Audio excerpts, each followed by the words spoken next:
what's the first step in writing a screenplay? It's getting the idea. It's sitting down and it's pulling out from you, and it's beginning to, pull the material together. Many times people do outlines, sometimes they do treatment, sometimes they just get a couple paragraphs of a story, and then look at it and say, do I actually have a beginning, middle, and end, and do I have a story? So many people think that they have the next big idea, which is great, and they're enthusiastic about it. When should they then let others know so they can bounce that idea? Not too quickly, because you need to sort of feel your way through it. It's not like it comes to you full blown generally. So you shouldn't hurry the process. Now, sometimes you might say, I have 5 ideas, and you write them all in one paragraph, and then you say, well, which one is the best? Maybe at that point you might ask somebody to say, what do you see going on here? I'm not sure what direction. But if you really have something pushing at you, something that's really heating up, there's an advantage to working it out a bit and not letting people get in too early, because you don't want criticism too early. You want the flow, and you want the excitement and the passion and finding your way. And even through a draft or two, you're probably still finding your way to the story. But then there is a point. You do need that verification or evaluation from somebody outside yourself. And who would that be? Because a mother, a father, sister, brother probably will say good things. Yes. Well, one of the first things to do is to have friends who are writers and make sure that they are constructive. So you don't want to give this to somebody who reads your script and says, oh, no. You want to read it to someone and say, okay, I can see exactly where it soars. I sometimes recommend that readers look for, where are they excited? Where are they reading it and they're feeling the flow? Because it may not flow all the way through yet. It still has to be rewritten. At some point, many people do go to a script consultant. And a script consultant is meant to be the objective professional eye. And again, you want to find a positive, constructive script consultant, not someone who's there to tear it apart. They're supposed to be there to build it up instead. Getting your butt into the chair and your hands on the keys, and seeing where it goes. I believe you have to have an outline, but then you got to throw away that outline.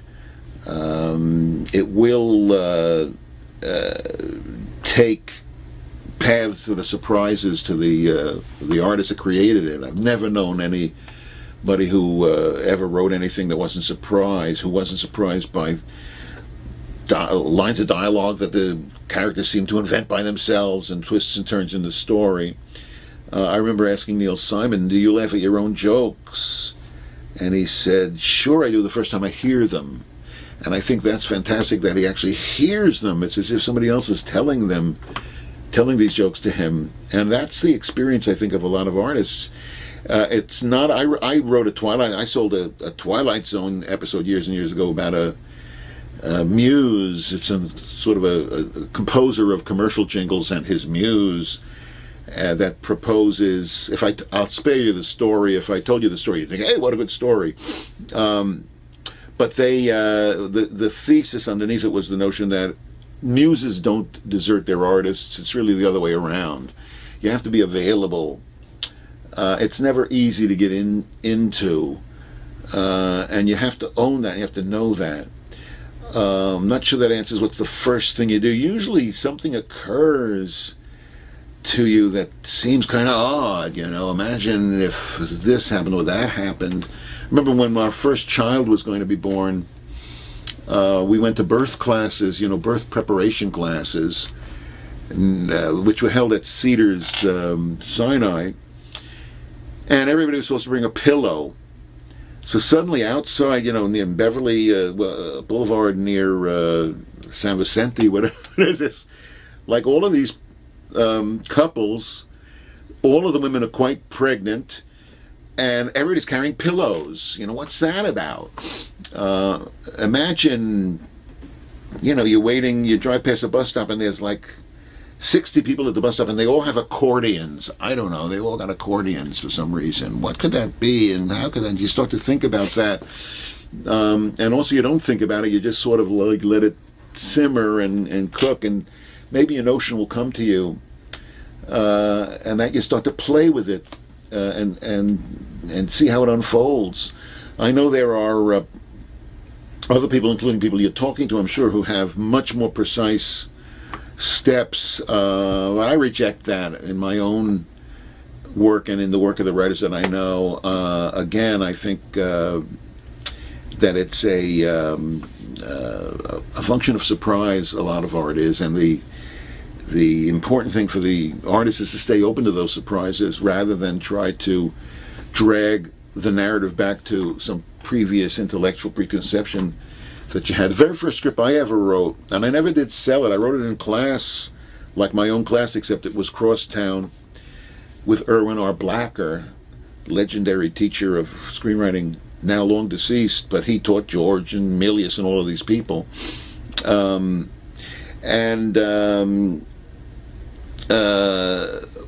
wrote a story based loosely on an experience that I'd had when I'd worked in the Project Head Start, the pilot Head Start program, the War on Poverty, a Lyndon Johnson program having to do with support for preschoolers in the schools.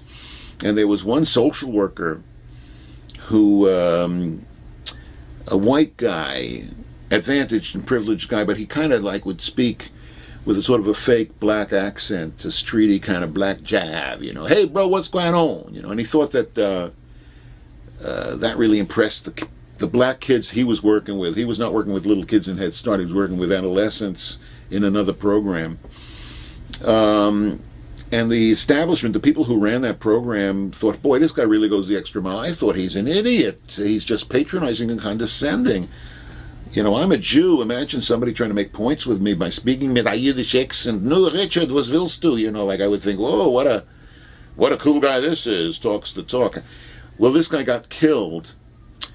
He was murdered. And I thought that's something to write a script about. When I wrote the script, I thought it was the social worker's story, the white kid's story. But when I got done, it was really the black kid's story. And I didn't realize that until I was done with the first draft.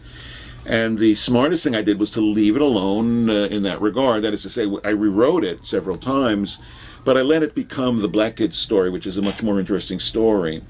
The white guy was a subsidiary character, now not the protagonist of the piece.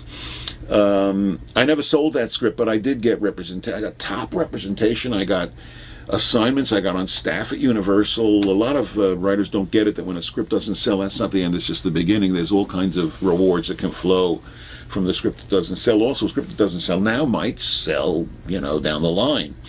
Clint Eastwood made Unforgiven, which won the Oscar for Best Screenplay, Best Movie, about 20 years after he acquired that script. So you never really know. But what was the point talking about? Again, if a first draft, you put all the work you put into a first draft, and you end up realizing that the guy that you thought was protagonist isn't the protagonist, is not his story at all, some other. That's not a waste. That shouldn't be frustrating. That's a really good use of that draft. You'll salvage some of the stuff in the draft, but also you'll have used it to kind of point you in the direction that you need to go. You can't figure it out in advance. You just can't. Kushner at the Lincoln screening, have you seen it?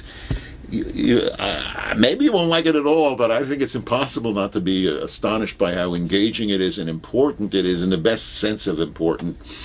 And it is a stupendous screenplay by Kushner. and Tony was saying, a lot of people think you think the thing up in your head and then you write it down.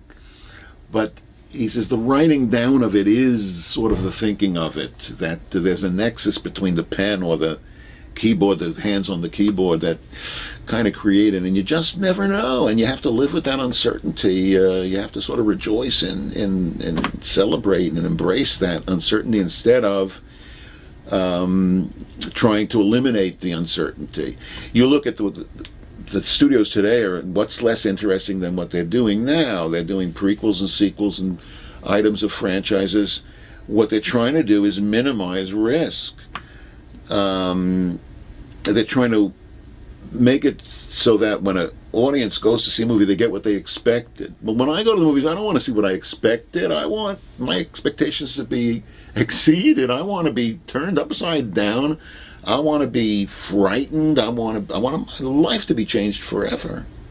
It's funny. I lectured September a year ago to an evangelical Christian conference in Chicago, 500 pastors from all across the nation on narrative in Scripture. I was never more warmly greeted or generously received. They also paid me very well, but I never had a better time. I've given hundreds of speeches all around the world. I never had a better time than I did in Chicago with all these sweet Christians. And one of the things I told them was, if you want to keep people in the church even after they leave the church on Sunday morning, that is to say, they should think about the sermon. If you want them, just like after they leave your movie, thinking about it. I'm still thinking about Lincoln. I saw it over a week ago, and it's still playing in my head. And the more time that passes, the more I'm into it, not less. It's not fading, it's getting stronger. I'll probably see it again. What is the point? The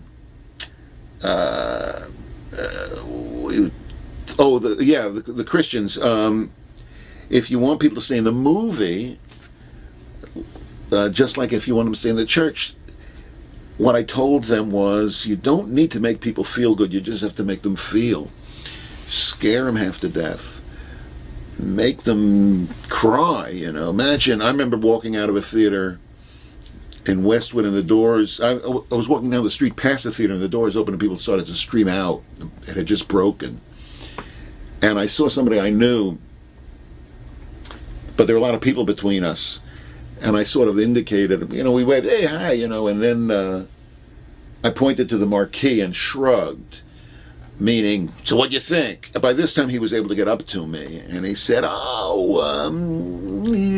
a worthy movie, I certainly think you should see. And I said, what I said earlier, like, this doesn't make me very popular with people when I tell them what they thought of a movie. Or they tell me what they thought of a movie, and I tell them, no, that's not what you thought.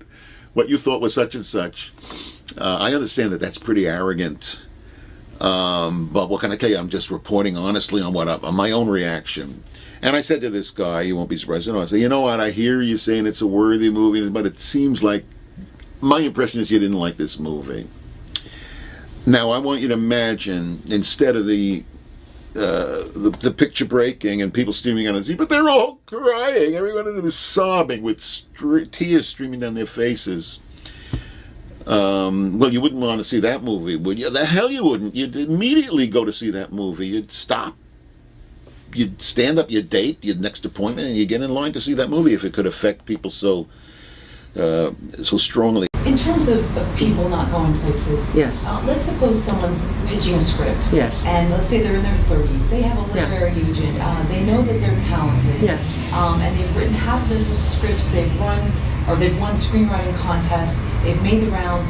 Yet nothing's caught on. Right. That happens a lot. Yeah, and they're still not making a living as a writer. What would you tell this person?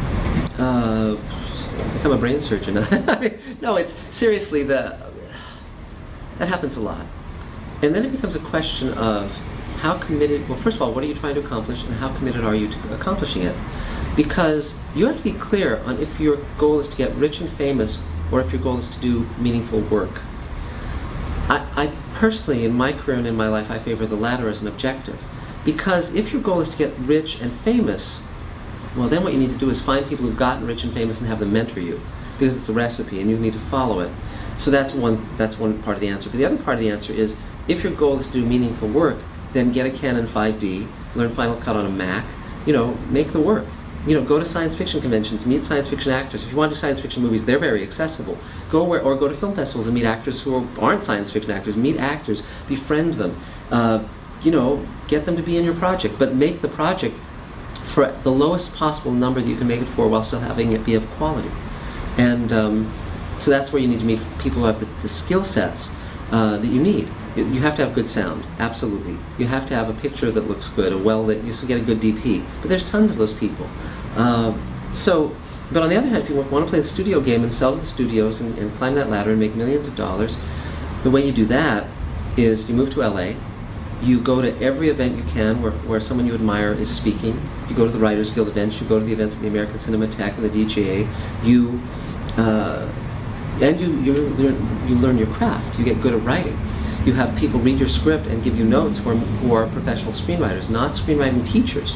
It's very important when you're getting notes from someone to ask yourself, have they ever written and sold a script?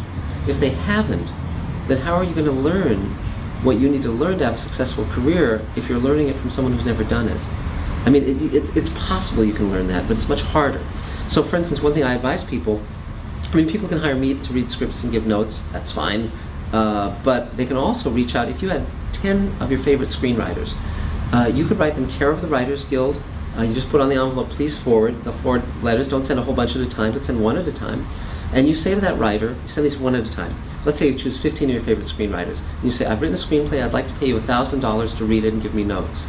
I promise you, one of them will say yes, because they are never offered money to read scripts. They are always having people wanting to read scripts for free. The reason you don't send all 15 at once is if you get 15 yeses, you're out 15 grand. But the point is, let's say you get some A-list screenwriter to read your script and give you notes. If he responds to it and he likes it, amazing things can happen. So, but don't require that. Don't have that be an expectation. Because even if he just gives you notes, you're miles ahead. He just has to be someone who's writing in a genre that's similar to yours, or writing in a tone that's similar to yours. So he's going to get what you're up to. But that's what I would recommend, because you know, I mean, some of the screenwriting teachers are good, some of the screenwriting gurus, but a lot of them, you know, are just going on guesswork, or they're throwing up a lot of rules. Basically, I feel that the more rules someone lays down in terms of what a script needs to be, the less they know what they're doing. Because in reality, when you get really good at writing, you hear the music, and structure becomes second nature. It's like the bones of a house. You're building a house, you know how a house has to stand. The bigger the story, the more elaborate the bones of the house. But that becomes almost second nature. It's like breathing, and then it's just finding the truth of the story, having the characters be alive. It's as I said, it's hearing the music. It's not like, oh, by page 7 I need to have this happen, and by page 12 I need this to happen. I mean, the structure basically is simply you start with someone who has a problem, you get them in the deepest shit possible. If it's a happy ending, they get themselves out of it. If it's a tragedy, they fail to. I mean, that's structure. And you know, you can also study movies that you love and take them apart. You can sort of, you know, you can record them on audio and listen to it, and that helps you analyze it better. You can listen to a movie to analyze the writing. You can turn the sound off and watch a movie to analyze the directing, and see how it works as a series of shots and movement within those shots. So those are two things that I do. If you want to make Hollywood movies, does the idea have to be high concept? Yes. You basically, in order to get anyone to read your script, you either have to have one of two things. You either have to have a great high concept idea, which is opens the door, so they go, this is a cool idea, I want to read the script. Or you have to be one of those people that was, I'm not going to, lucky enough, that's not really true, talented enough to be a Nickel Fellowship winner, or one of the major contests that they look at and go, these people write quality material. The people that write the quality material that get the Nickel Fellowship, those people then, they bring those people in often to do assignments where they have specific skills for the person. You know, the person has they do great character work. So if they have Iron Man, they need somebody to do the character polish on that script. They bring that person in to do the character polish. So there's people that have an entire career where they are often uncredited, but do work on films that is within their quality skill side. The other side is if you're a high concept writer, then they hire you sometimes to pitch ideas, to write drafts. They also know if you're good at doing something that's, I don't know, a high concept cop story, then they're going to bring you in to take some cop story that's kind of not working too well. Can you like jazz it up somehow? And then you basically get to work on that. But basically the thing with high concept is that it's creativity. And creativity is one of those things they're looking for in a writer. The middle has fallen out of the film industry. What happened is there used to be blockbusters, medium budget films, smaller budget films. And now there is no medium budget films anymore. Now everything's a blockbuster. And the medium budget films are gone and the smaller budget films are still there. The times when even comedies sometimes end up being $100 million today. The average studio film by the time it hits the screen is $106.7 million. So that is, first of all, $1 million for every page you write. Not that you get paid, by the way, but that page has got to be worth $1 million. If you write a page that's not worth $1 million, you better rewrite it. But because films cost so much, that's the average. That's not a blockbuster. If you have like a $200 million blockbuster film or $250 million blockbuster film, that's got to be something that's so amazing that people are going to go, I'm going to spend my small fortune to go to the cinema to see it. So that everything's the spectacle movie now. Almost nothing is the medium movie. Those things go to TV. You know, we watch cop shows on TV. We watch FBI shows on TV, and even those shows have like the Blacklist TV show, which has a great high concept to it, but that's like a traditional sort of FBI type show. It's not the big enough, amazing enough idea that it's going to be a cinema. It's not the event movie, and the event movies, that's pretty much all they make now. You know, there's the reason for that is an event movie. It seems weird, but an event movie, even if it flops, can make money, which seems strange. But if you take a small drama and that flops, there was no Happy Meal deal, there was no comic book, there was no plush toy, there was no video game, there was none of those things. If we're doing 12 Angry Men, none of those things happen. If we're doing the lamest superhero movie in the world, there will be a Happy Meal tie-in kind of a thing. There will be a plush toy. There will be a video game. There will be a comic book. There will be a novelization. There will be all these things that happen. There'll be a Saturday morning cartoon. You know, there will be all these other revenue streams that come from that idea. So a movie now is not just the movie, it's the movie plus those things. And that's another thing when you're coming up with ideas is look at what the plus those things are. If you have an idea that's only for a movie and is not going to make a comic book, is not going to do any of those things, that's not the best idea, because Hollywood is looking at diversification. They're looking at like, where do we get all of these things? It's synergy. We have this division, we have that division. The Universal Black Tower now is NBC Universal Comcast Black Tower. I watched them put the letters up from my apartment. And it's like, now it's like all these different things. So you need to have a story that can be a movie, but also be all of those things. You know, can it be a video game? Can it be a comic book? Can it be, you know, a Saturday morning cartoon? You know, Rambo is a Saturday morning cartoon.